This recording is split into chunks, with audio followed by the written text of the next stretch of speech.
By the grace of God, my sobriety date's April 9th of 1981. And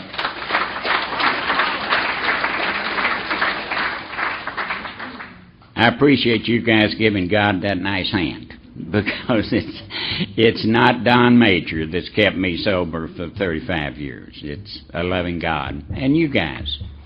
And as much or more than anything, the 12 steps that are our program of recovery, the only program of recovery we've got. But at any rate, I grew up on a tobacco farm in southwestern Kentucky, down on the Tennessee-Kentucky line, and probably the most informative thing I can tell you about my early life is that it wasn't a thing like I thought it was, just absolutely no resemblance. My capacity for self-delusion is astounding. And if I haven't done the work I need to do today, and I'm talking about Saturday, because if I've learned anything around here, I've learned that I don't get a whole lot of divine intervention on Saturday based on what I did on Friday. It's a one-day-at-a-time thing. And if I haven't done what I need to do on Saturday, that capacity for self-delusion is 100% intact. And I was 37 when I got sober, which makes me really old now. But before I got sober, I would have passed any lie detector test on earth. When I told you the really interesting and romantic saga, it was made way past a mere story, about my early struggles and my subsequent rise to power. And of course, it was all about how by my iron will and my sterling intellect I had pulled myself up by the bootstraps from the depths of poverty to those staggering heights I'd reached in life. And I believed that crap so sincerely I would usually have you and me both crying before I was halfway done telling it. And I honestly don't think I was sober a full week before I realized what a load of malarkey. We weren't even poor. We weren't anywhere close to poor. We were middle-class farming people that had everything we needed and most of the things we wanted. And those staggering heights I thought I'd reach were a good deal more staggering than they were high. My alcoholism is a many splendored thing. I stumble across a new facet or part of it every day or two, and sure I will as long as I stay sober and am alive. And one thing it is something that my high school English teacher would have called a disease of superlatives. And what that means is that without divine intervention, I won't think in terms of things like good or bad. And ordinary will never cross my mind. I'll go to the extremes of best, worst, the extremes of everything. And I'll give you a warning. Well, we lawyers call it a caveat. But whatever you call it, I'll tell you that both drunk and sober, I've always been a whole lot more ordinary than my ego's ever been comfortable with. But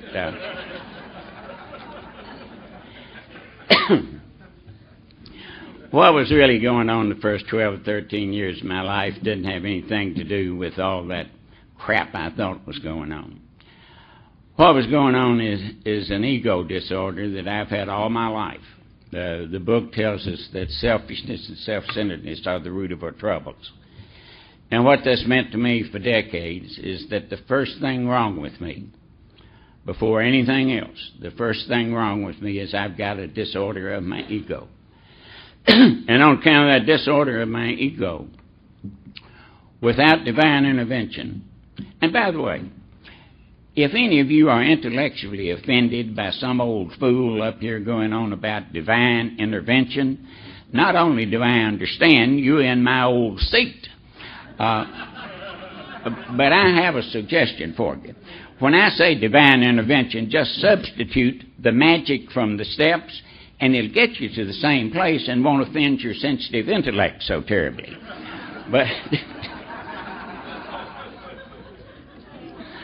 But at any rate, without divine intervention, All my life I have been, and without divine intervention I remain so obsessed with myself, so obsessed with how I believe I stack up against other people in the world. I'm so obsessed with how I feel that I've been convinced for a long time that my alcoholism boils down to the absolute bedrock, the ego disorder, and one sentence. And that sentence is this: without divine intervention, I will always wind up letting how I feel be the most important thing in the world. Now, without divine intervention, I can give some lip service to something being more important than how I feel. And I might be able to act for just a little while like something's more important, but if I haven't done what I need to do on Saturday, when the chips get down, I'll go back to my default position. And my default position is to let how I feel be the most important thing in the universe. And all that obsession with myself in creating that pain and emptiness inside me, which I kind of think is probably the only effect that degree of self-centeredness and self-obsession can have on a human being, is to create that pain and that emptiness and that apartness, that differentness. Without divine intervention, I can't be okay with anything or anybody. That ego disorder of mine has dominated my entire life, and some of the things it's done are a little amusing. It's always made me an egomaniac with an inferiority complex. And what I mean by that is I've always been perfectly capable of feeling too good for something or somebody, and at the same instant knowing I'm not nearly good enough for that same person or that same thing. Without divine intervention, I can't be on your level and okay with you or anything or anybody on this earth. I can be above you, I can be below you, and insanely I can be both at the same time. But I can't be your peer. I can't be just okay with you.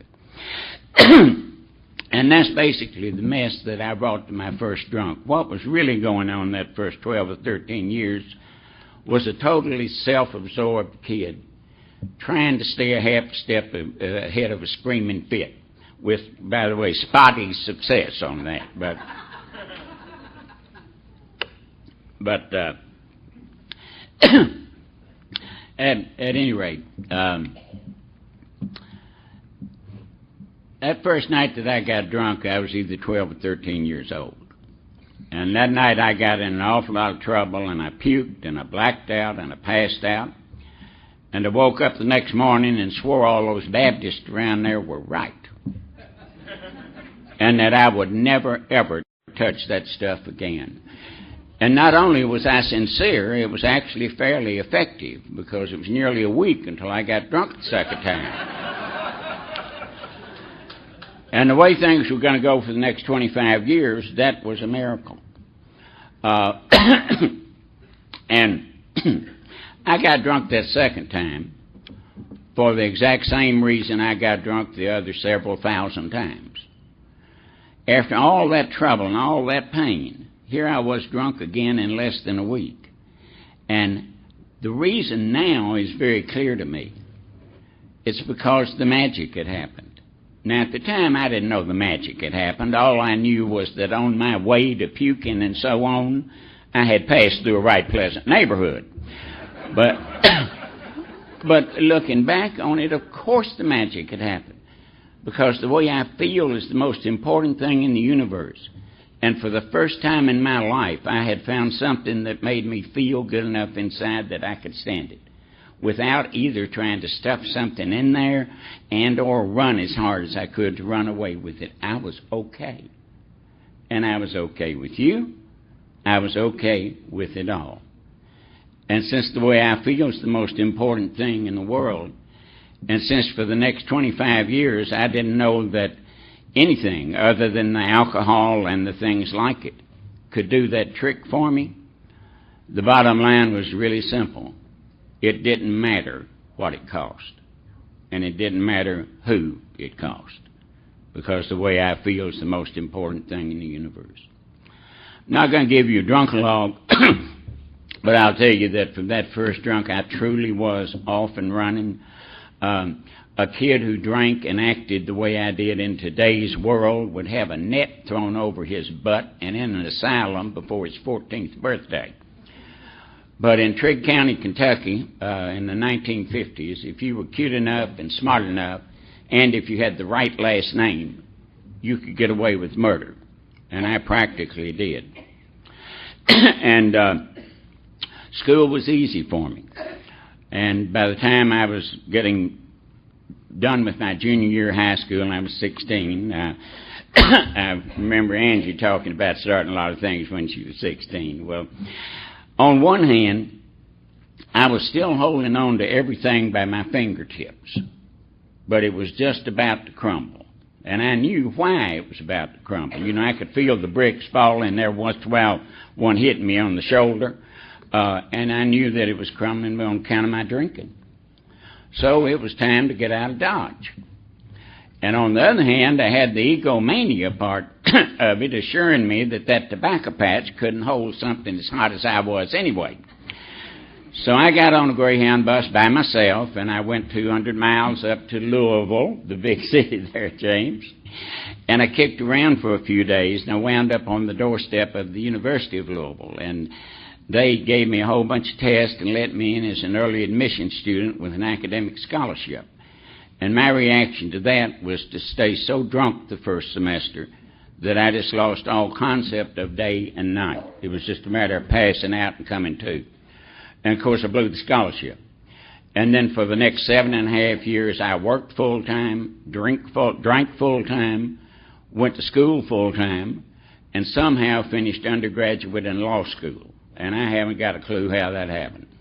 When I look back on that whole 8 years, I don't have a handful of really crisp, clear memories.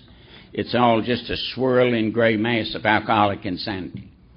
Spring of 1968, I graduated from law school and my daughter Dana was born. And Dana was my only child for over 20 years. I have a 27-year-old son now. Dana's 48. You know, when your children are middle age, you're out of excuses. You're just old.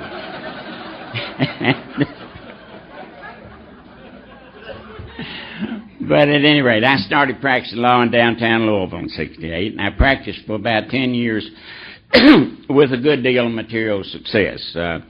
Not nearly as much as I used to think I'd had. The first several years I was sober, I had been nearly Clarence Darrow during those 10 years. But a phenomenon about staying sober longer is we get a different focus on our past. In fact, Sandy Beach used to say, don't tell me you can't change the past. I do it all the time.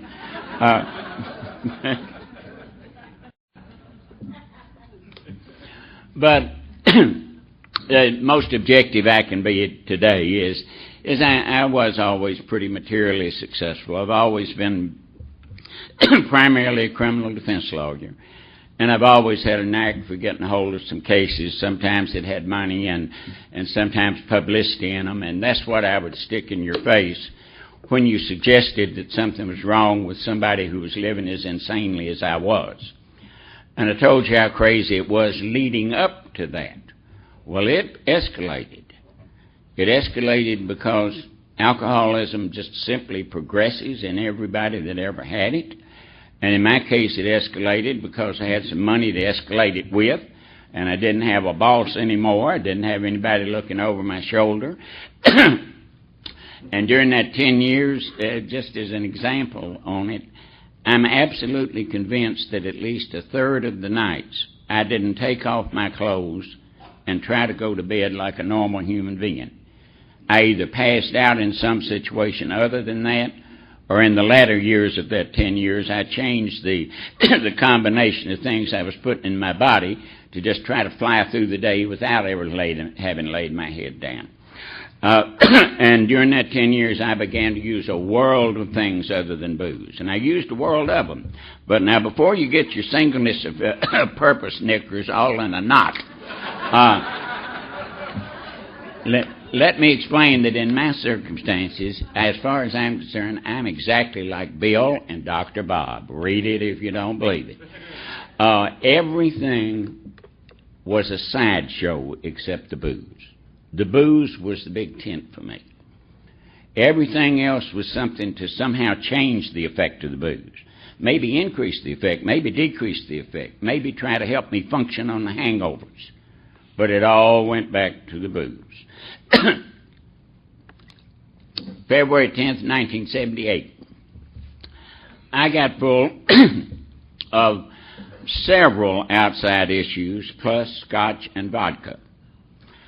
And I drove a Corvette off the Pennyroyal Parkway on the Kentucky-Tennessee line at 120 or so miles an hour. Since the roads were icy, it was probably not real good judgment to be driving at 120.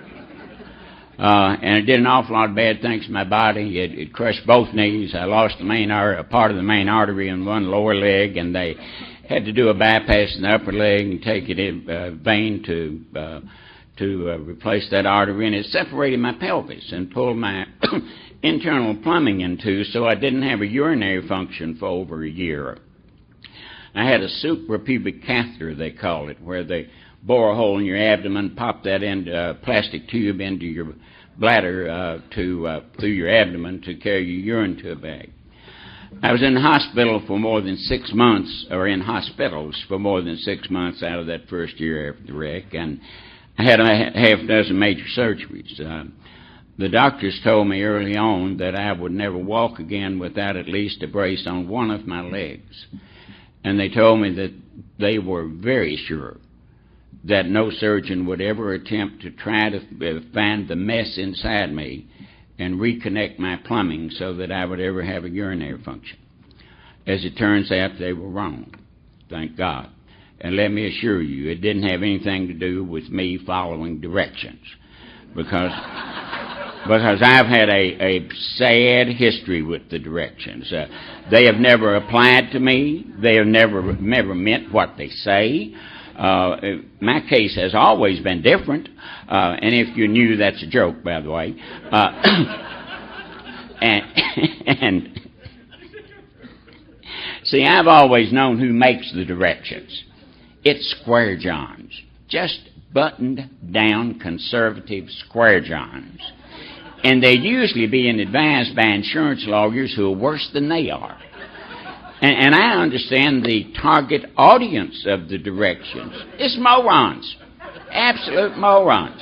So obviously everything is overstated in order to manipulate morons into doing things. And in my special case, it's always been necessary to sort of extrapolate, I guess, to figure out what the directions really mean, because they certainly don't mean what they say. And I assure you, right today, on Saturday, if I haven't done what I need to do to get my divine intervention, and I look at something that says do not exceed 6 in 24 hours, my brain will actually register that as something like do not exceed 36 in 24 hours. But at any rate, back to the hospitals after the wreck, I haven't owned a bracer or cane for 36 years, longer than I've been sober. And about a year after that wreck, the head of urology over at Duke University did put my plumbing back together, restore my urinary function, but I didn't know that was going to happen. All I knew was the prognosis that I had. Well, they did. Oh, by the way, when I got to Vanderbilt, took about an hour and a half. They took me to Vanderbilt in Nashville rather than back to Louisville because I was much closer to Nashville. And I guess it was about an hour and a half, and I still had a blood alcohol of over 0.40, in addition to all those other things I had in my body, and I was not in a blackout. I remember every minute leading up to that wreck. I remember being thrown out and hitting the ground. I remember every minute going through the transport to the hospital, and I woke up 2 or 3 times during the emergency surgery because they were terrified to give me enough anesthesia to keep me under on account of all the stuff I had in my body.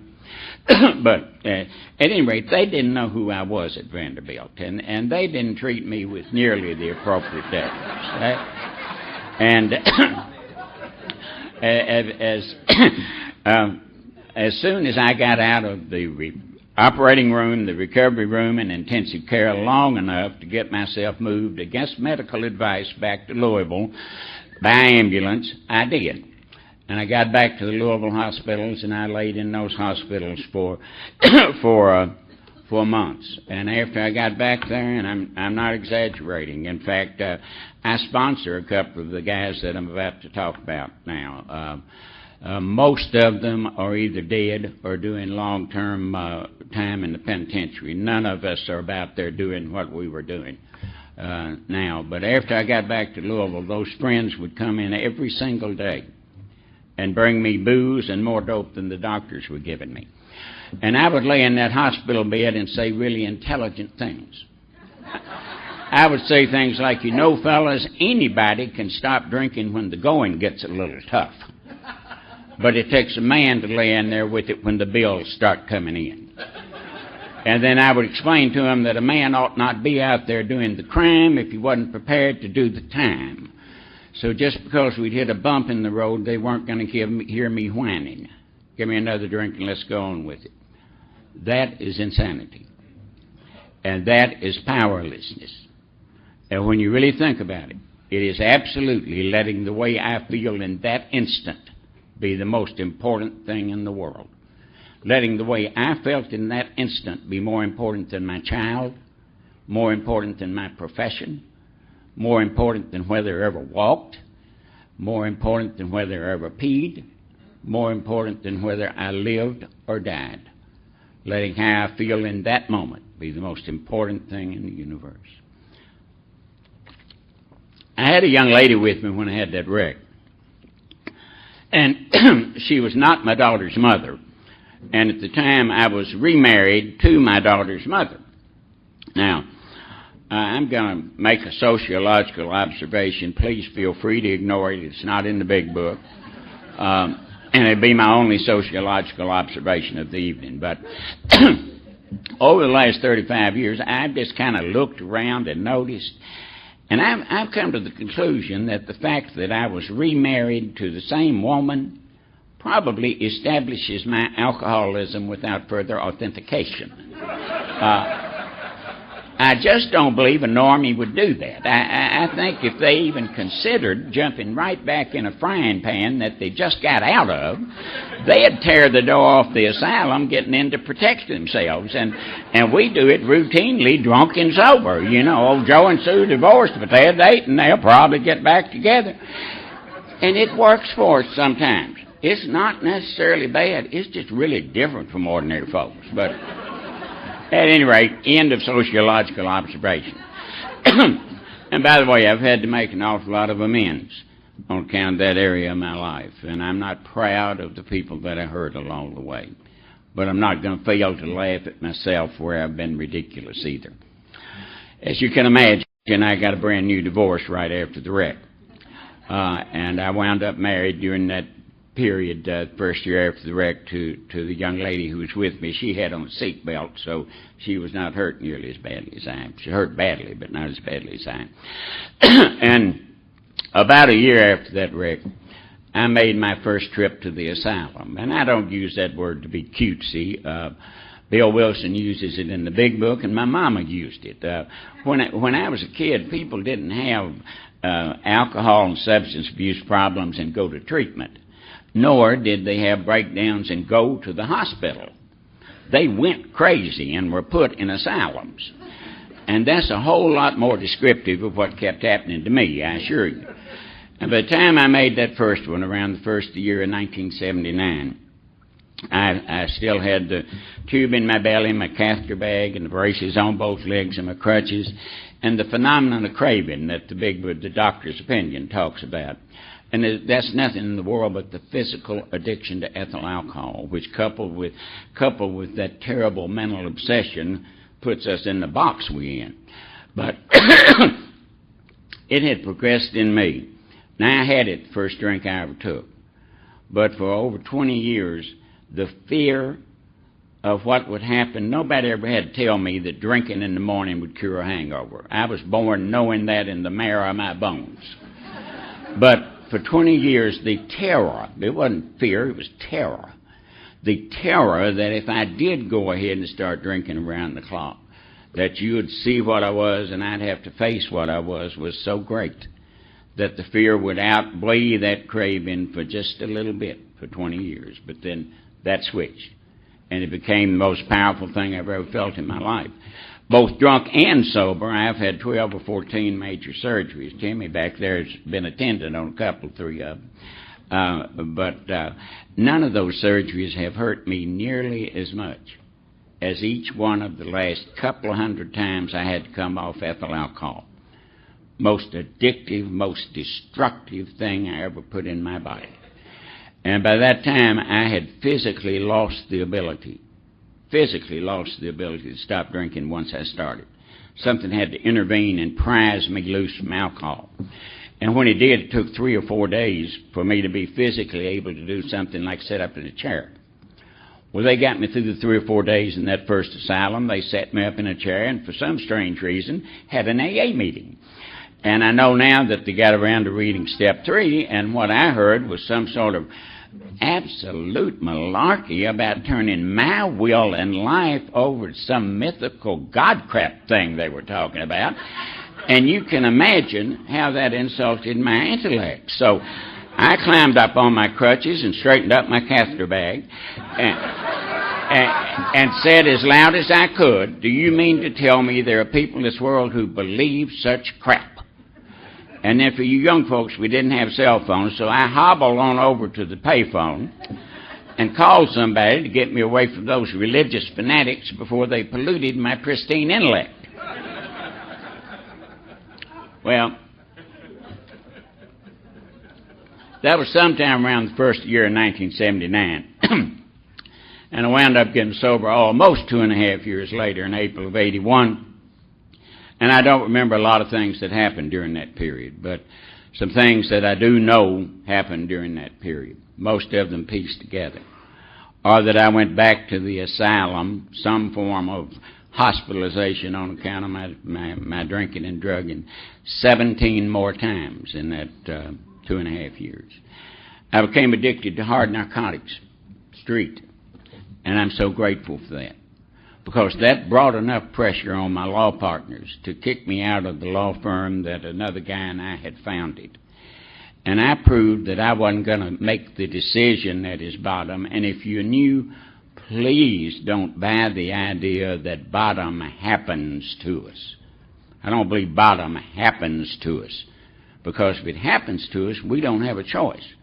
We're just poor little dry leaves floating on the wind, and if we get blown to bottom, why, we get to get sober and do the steps and have wonderful friends and make money and have sex and everything. It's just wonderful.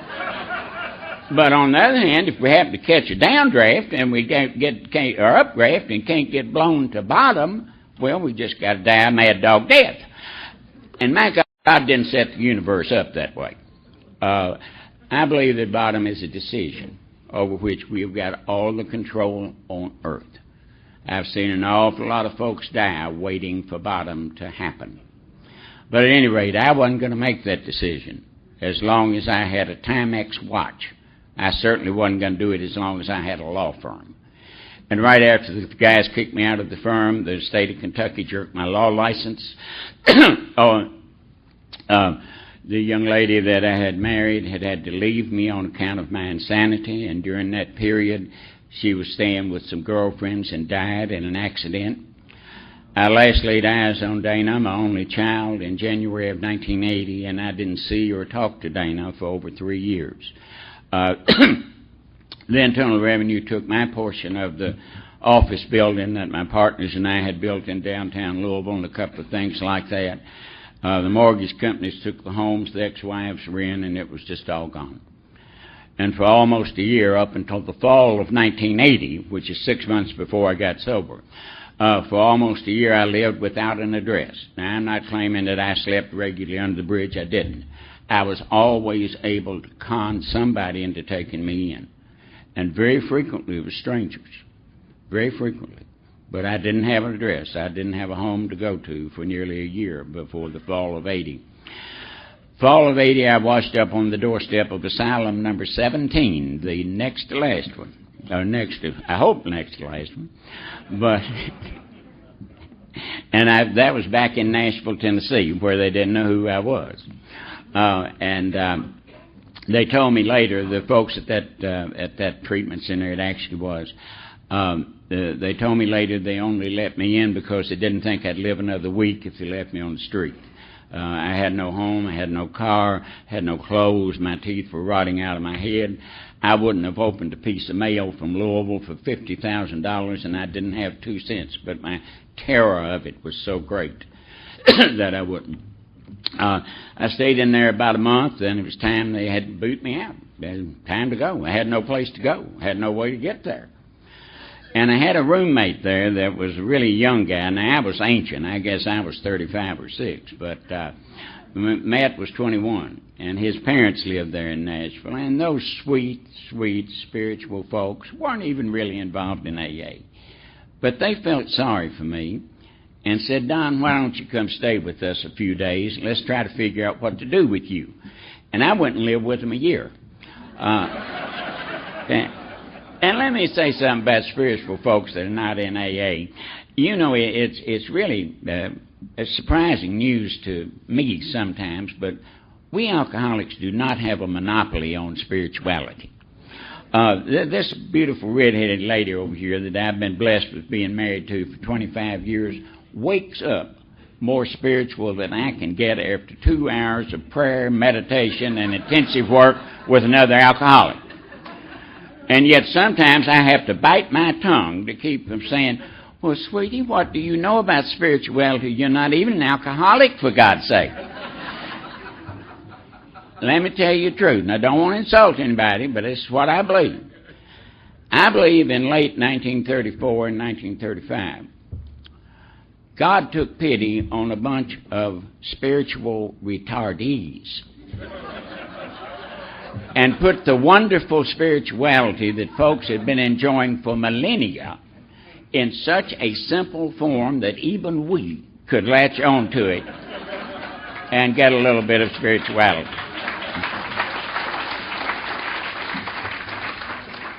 But at any rate, the first 6 months I lived with those sweet folks, up until April 9th, 81, I didn't stay straight, but it got better. And I had to get better. I didn't regain the ability to use a knife and fork on food anywhere near properly for 2 or 3 months after I got sober. I was truly a basket case.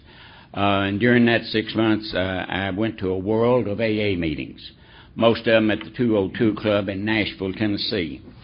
I got to where sometimes I could go as long as 2 or 3 weeks without getting ripped. And that was a world record for me since the first time I got drunk, in or out of the asylum. I was a master at getting ripped in the asylum. But how I really know I got better is that in that entire 6-month period, they only put me back in the asylum once. And the rate I'd been going, twice a year in the asylum, looked like the picture of mental health. And late March of 81, I got on my most recent drunk. And it was another one of my pop-off vodka / Listerine drunks. And I truly have drunk a barrel of both those things. And this is not a joke. I have better memories of the Listerine than I do of that old hot pop-off. I can stand to smell Listerine today, but I can't stand the smell of old hot pop-off. But on this most recent drunk, I was drinking and taking everything I could get my hands on.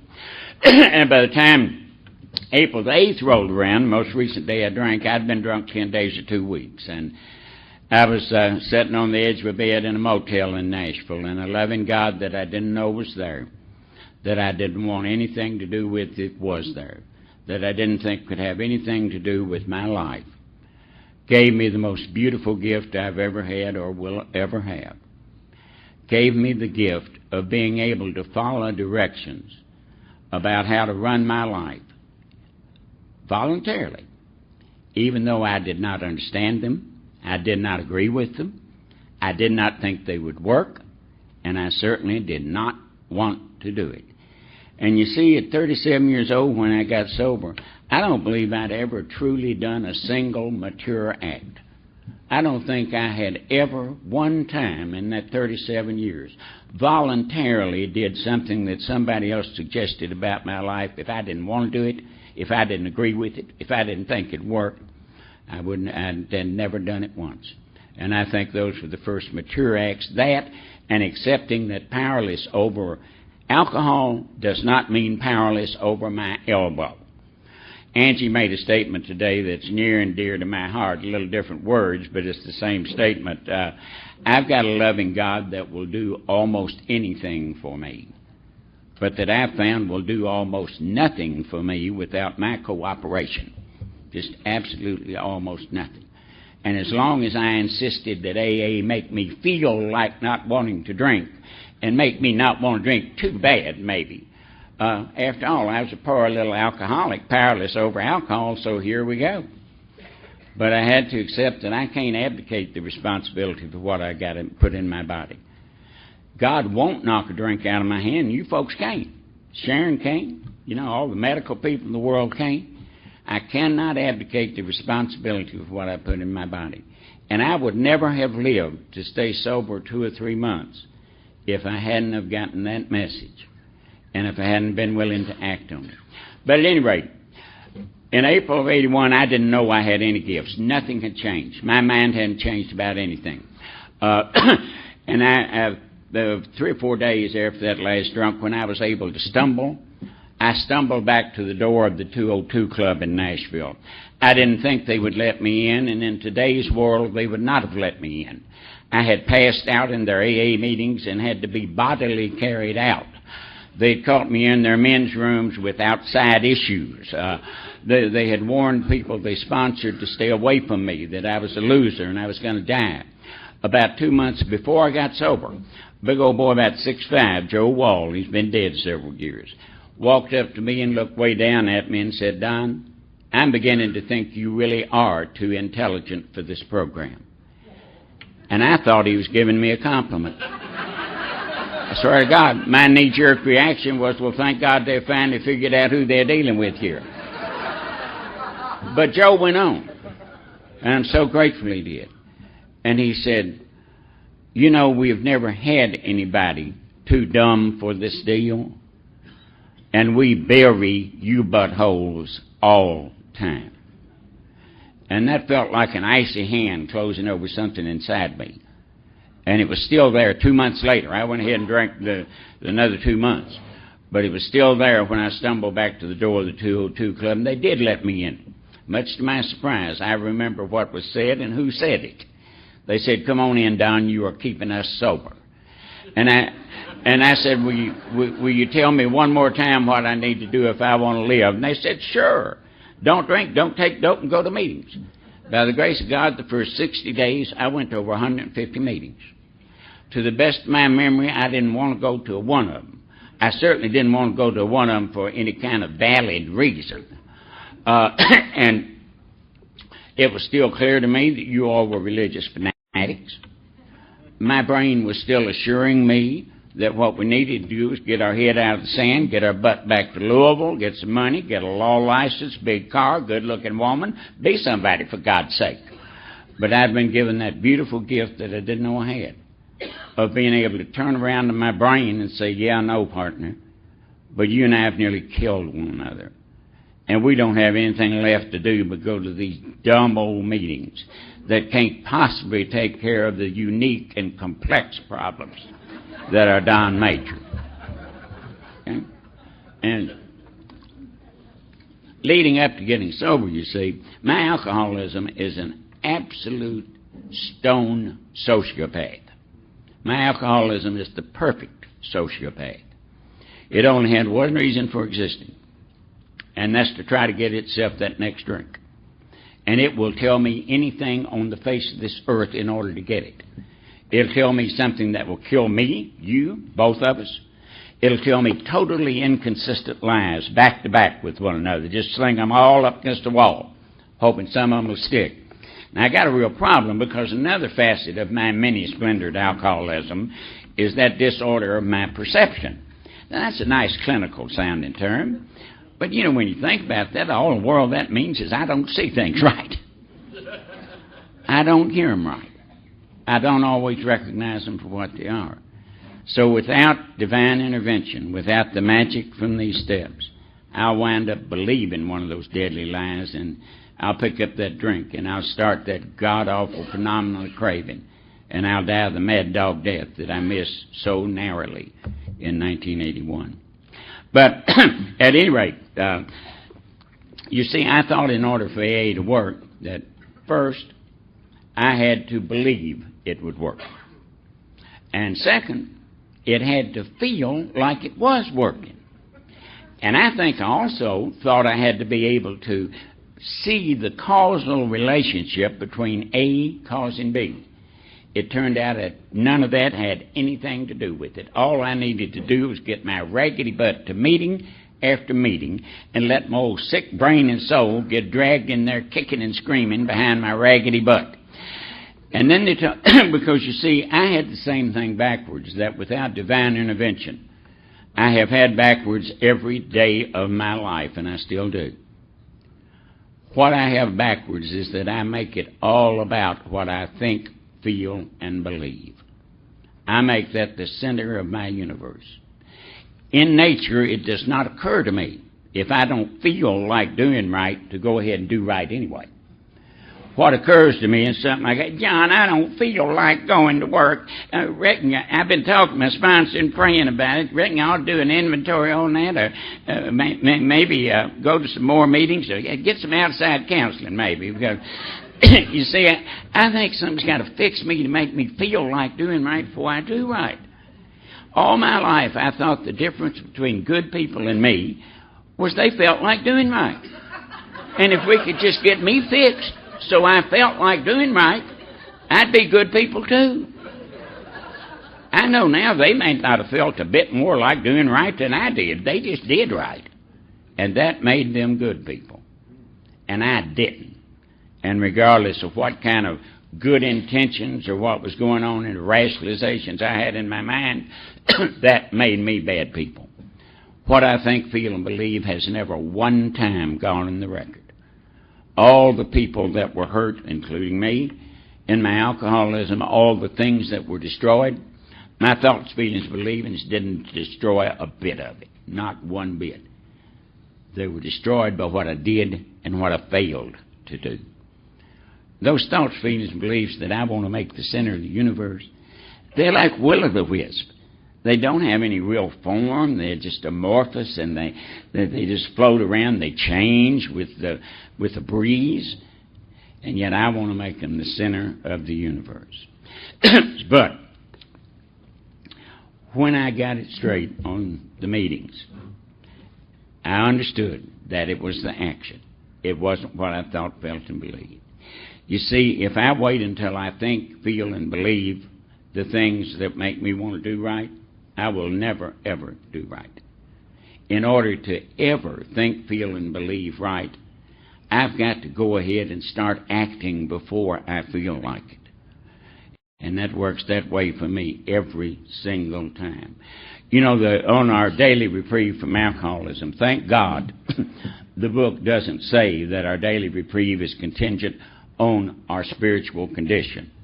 First 2 or 3 years I was sober, I was sworn it did. But thank God what it says is our daily reprieve is contingent on the maintenance of our spiritual condition. And folks, that's the difference in the lights being on in this room and turning off. Because I don't have any immediate control over my spiritual condition. If my daily reprieve was contingent on my spiritual condition, I got to tell you, I still wake up some mornings when, to the best of I can tell, my spiritual condition is El Crapo. You know, I don't want anything to do with you. I don't want anything to do with God. I don't want to get down there and pray. I'm sure it won't do any good if I do. And if that were true on those days, I'd be absolutely helpless. I could get struck drunk and there'd be nothing I'd do about it.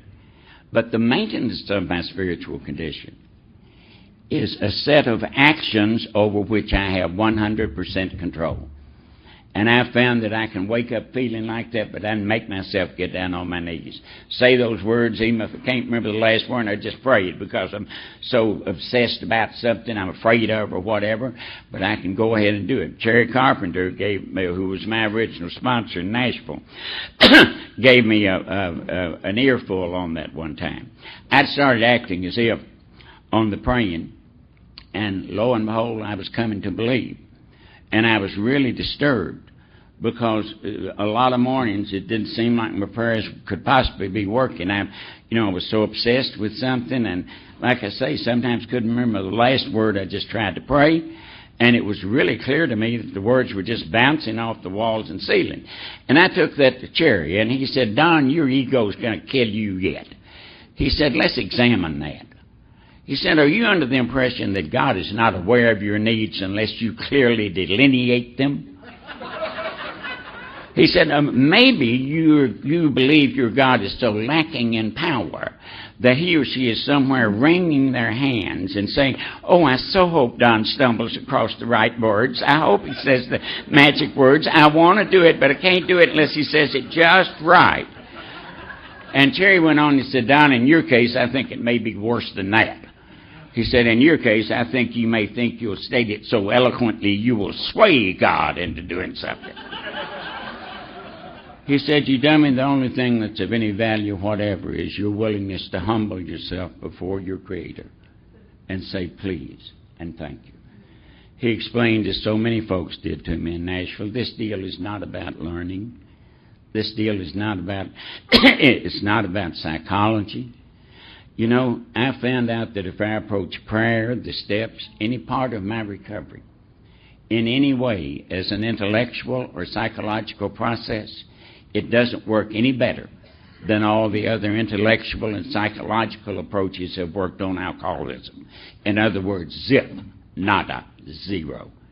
The deal's based on me following directions like a little child and the grace of God resulting from the following of the directions. And that's exactly the way it's worked with me. But at any rate, I don't know how I took that left turn there, but I did.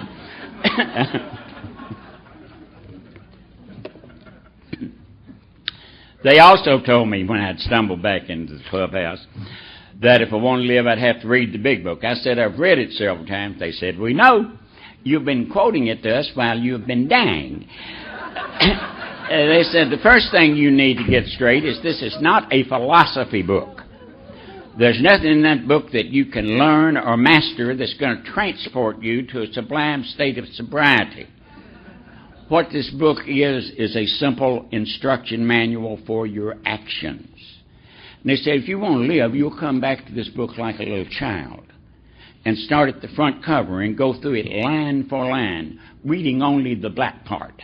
Not distinguishing, memorizing, or arguing with anything. Not looking for anything to learn, but looking for what it says do.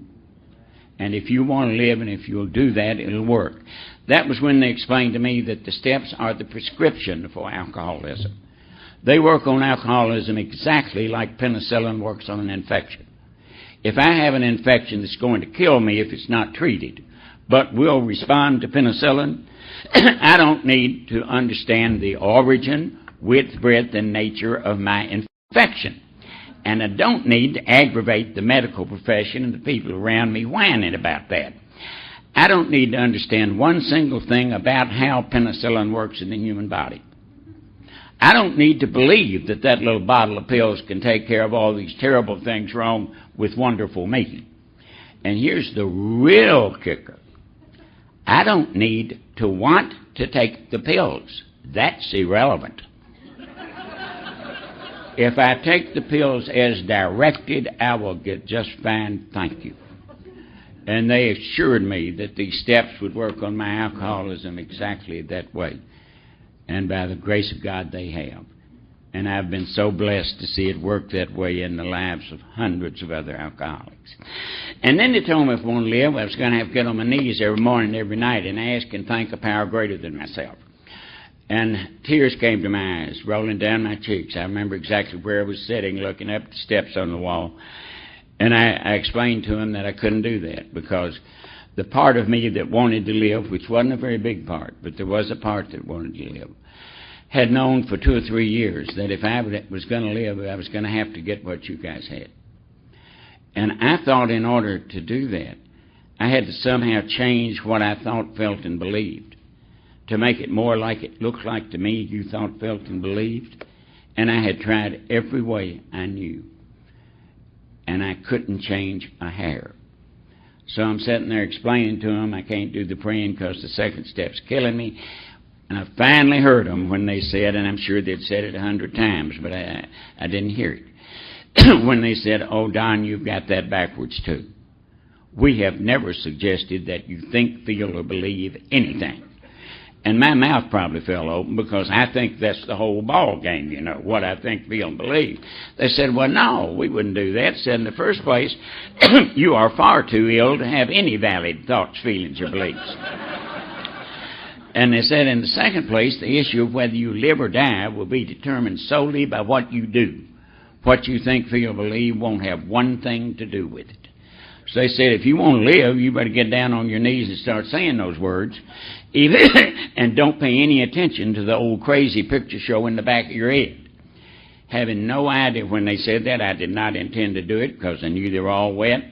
But a few days later in April, I found myself, so I had that gift I didn't know I had, you know. I had that gift of being able to follow directions that I didn't want to follow, didn't understand, didn't agree with, didn't think would work. And in the latter part of April of 81, I found myself embarrassed because, even though I was by myself, getting on my knees and, as far as I was concerned, talking to a wall, but saying those words. And the miracle of the second step began to happen. And I began to come to believe.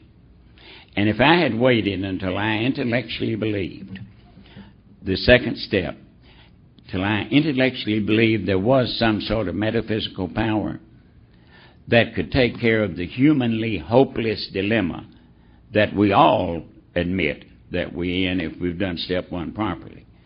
If I'd waited until I intellectually believed there was a power to do that, I would have been rotting in a pauper's grave for over 35 years.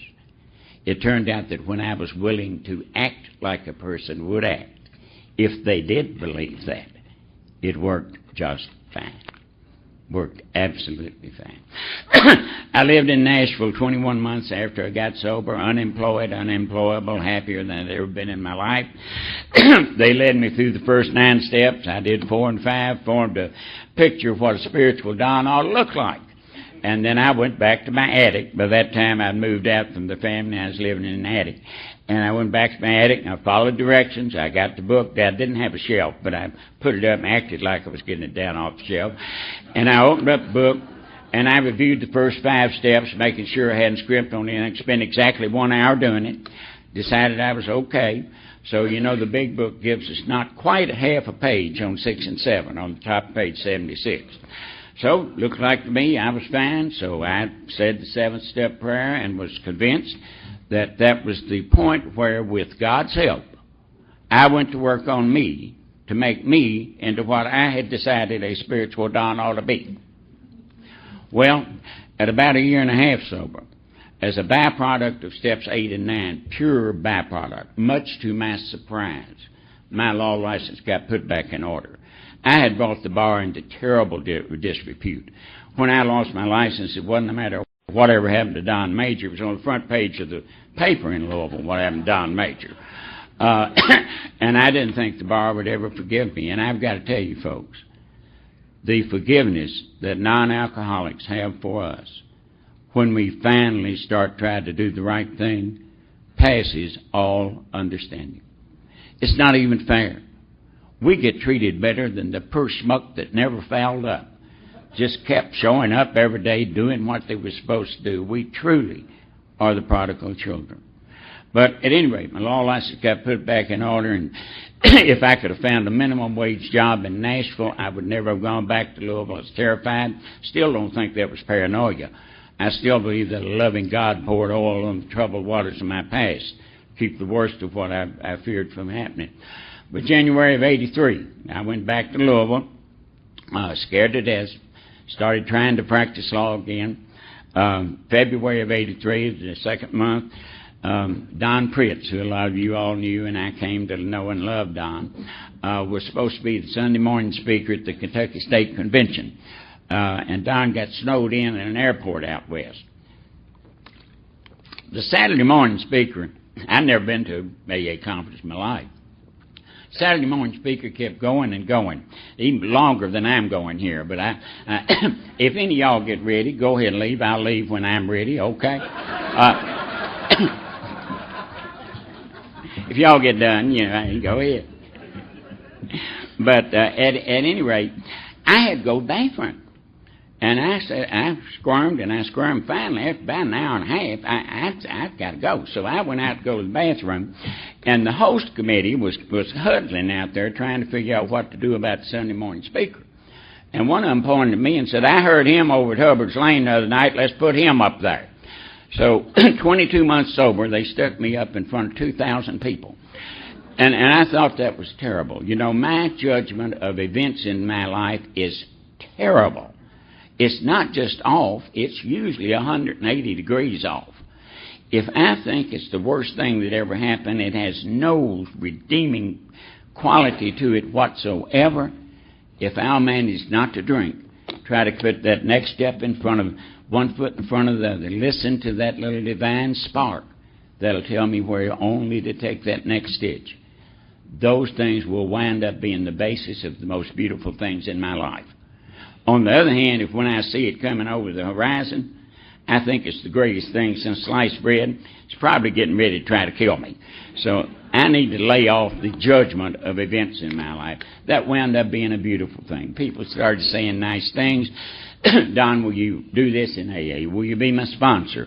Will you travel here to talk? And all those great things. So that started happening, and that was great. That same month, February of '83, I wound up seeing Dana for the first time in over 3 years, and my daughter. And 2 months later, she moved in with me and lived with me throughout her high school years, and we are dear friends today. It's been a beautiful, beautiful relationship. And the first 9 years of my sobriety were truly just, they were magic. They were enchanted. But the first 9 years of my sobriety, relationships with the opposite sex and financial chaos like to have killed me. They like to have beat me to death. And I was working so hard on it. I truly was. I had good objectives, not bad objectives. And whatever character defect was embarrassing me, was inconsistent with my little idea of what a spiritual don ought to be, was making me uncomfortable, I would grab that thing by the collar. And I would use prayer, steps, meetings, sponsors, outside counseling. I'd slim that character defect up against the wall and say, come here, God, give me a little help, and we'll get rid of it. And God never came. And I had no idea what was wrong. Words are really important to me in sobriety, because I've learned, and Damon and Dana mentioned something very similar this day, what I name something or call something or somebody is going to have more than any other single thing to do with what the reality of that thing or person is to me. And the word realize is one of my favorites. I always thought that to know and to realize were just basically the same thing. I know that, or I realize that. Realize is a form of the word real. When I have realized it, that literally means it has become real inside me. There's all sorts of stuff I've known for 30 years that have not come into reality inside me. And I could have quoted the 7-step prayer backwards, but I didn't realize that it really means what it says. It doesn't ask God to remove all my defects of character. It certainly does not ask God to remove the ones that are making me uncomfortable and are inconsistent with this little self-determined objective that I had dressed up in spiritual clothing and claimed and named it not a self-determined objective. The book says in the 11th step that praying for our own selfish sins doesn't work. You can easily see why. Many of us have wasted a lot of time. Well, it took me 9 years to understand that me praying for a character defect to be gone because I want it gone is the same as me praying for a bright red Ferrari. The exact same thing. Because what the 7th-step prayer says is asking God to remove every single defect of character that stands in the way of my usefulness to God and my fellows. And that's not limited to the 7th step. It's throughout the steps. It's the heart of our program. 3rd step prayer, take away my difficulties. Not so I can be sober and spiritual and happy. Take away my difficulties. That victory over them will bear witness to those I would help of God's love, power, and way of life. 8th and 9th step, really practical, all about putting our lives in order, right? Yeah. But if you look on page 77, it says, yeah, we're doing that, but it's not our real purpose. Our real purpose is to fit ourselves, to be of maximum service to God and those around us. Folks, I have an illness that is self-centeredness. That's what it is. I cannot effectively treat it by more obsession on self. It doesn't make any difference how I dress up that obsession on self. And I've got an entire wardrobe for it. I've got responsibility clothing.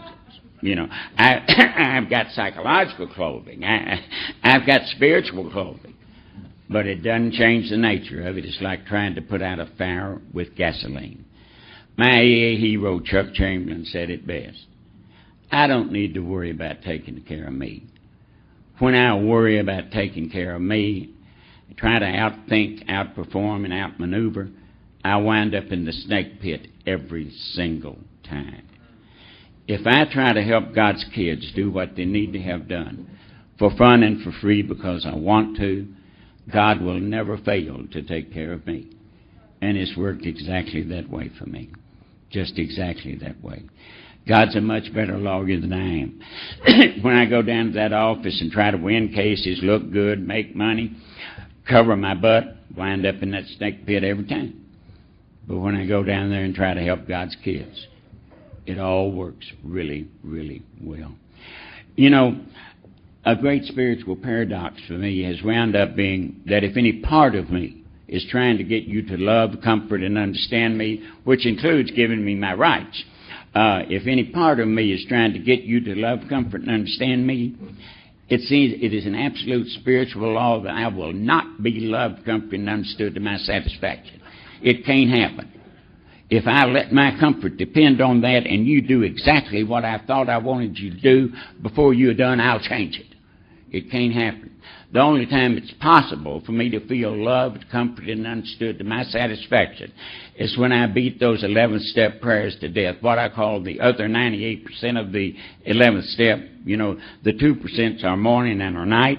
The other 98% is the rest of the day, where the book tells us absolutely every day, all day, we humbly say to ourselves many times, thy will be done, and we constantly remind ourselves we're no longer running the show, because we're constantly trying to run it, obviously.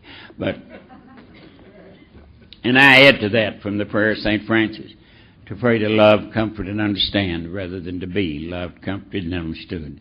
And when I run those prayers through my head until the miracle happens, and for just a minute, you are more important to me than I am. For just a minute, I am truly listening to you. I'm not thinking about what I'm going to say or how it's going to sound. I'm not thinking about 3 or 4 other tracks, running here. You truly have, like Chuck says, I've given my interest, attention, and love to you. And you have indeed become, for that moment, the most interesting thing on earth. And I've become a listener, something I'm not by nature. And that miracle happens. I wind up loved, comforted, and understood to beyond my wildest dreams. Of course, when I like that and try to grab it and hold on to it, poof, I got to start over. It's gone again. But that's the way it works for me. What it turned out, 6 and 7, something happened in May of 1990. I must sit down just a couple of minutes, but I won't tell you this, and then I will. In May of 1990, when I was 9 years sober, something happened that caused me to look at step 6 and 7 in an entirely different way. I realized what 6 and 7 are really about. It's not where I go to work on me with God's help. It's where I give up on working on me. It's where I accept that I can't effectively work on any of my character defects any more effectively than I was able to work on alcoholism. It's where I lay myself at my God's feet and say, Mom, Dad, I don't know where we are or how we got here. I certainly don't know where we're supposed to go. But I'm going to act like a person would act, because I'm not saintly enough to feel this way most of the time. I'm going to act like a person would act if they really were not concerned with where you were taking them. If they really understood and accepted that they can't comprehend the patterns of their life. You know, I'm 72 and haven't comprehended a single pattern right. Yet I want to waste time trying to figure them out. And the only glimpse of God's will I have ever gotten is in the absolute right now. You know, we believe it'll be God's will from now, 5 seconds from now, for me to be going on, you be squirming a bit. The fact is, in the next 5 seconds, any one of us could have a heart attack or seizure or stroke. The electricity could go off. The sprinkler system could come on. A wet drunk could come barging in here, disrupting everything. Police could come in here looking for one of us that hadn't completed our amends. All sorts of things could happen in the next 5 seconds that would totally change what I believe God's will is going to be 5 seconds from now. And yet I want to waste time on what God's will is for next Tuesday and 10 years from now. I've got less chance of understanding the patterns of my life than a chimpanzee does of mastering quantum physics. My job is stitching. My job is not the patterns. My job is to listen for that spark of the divine that's in all of us. And if I'll get my mind cleared out, it's mainly fear, greed, lust, and things like that a little bit of the time, but 99% of the time it's fear. It's fear I won't get something I want, or that I'll lose something I don't want to live, or worst of all, for most of us, I'll look bad. If I'll listen for that spark of the divine, and I'll take that stitch where the spark tells me, God will take me where I need to go. Now, I've been stumbling that way for 26 years. And 6 and 7 have been the most important steps in my life for 26 years. And I want to tell you, I've done it so poorly, that I don't think there's been a single day when if you'd asked me, Don, have you done 6 and 7 well enough that it'll do any good, that I would have said, yeah, I think I might have made it today. Every day I said, no, man, I got knocked over by self-will 50 or 100 times, and I had to get up and dust myself off and say, Mom, Dad, I fouled up again, excuse me. Stumble another couple of steps in the right direction, get knocked down, and same process over and over and over. And I thought every time that happened, that was an interruption of my spiritual growth. Turned out that process is the only spiritual growth of which I'm capable. And my God is just tickled to death with it. My God doesn't require perfection. My God's tickled to death with persistence. Just keeping on trying to stumble toward that right thing.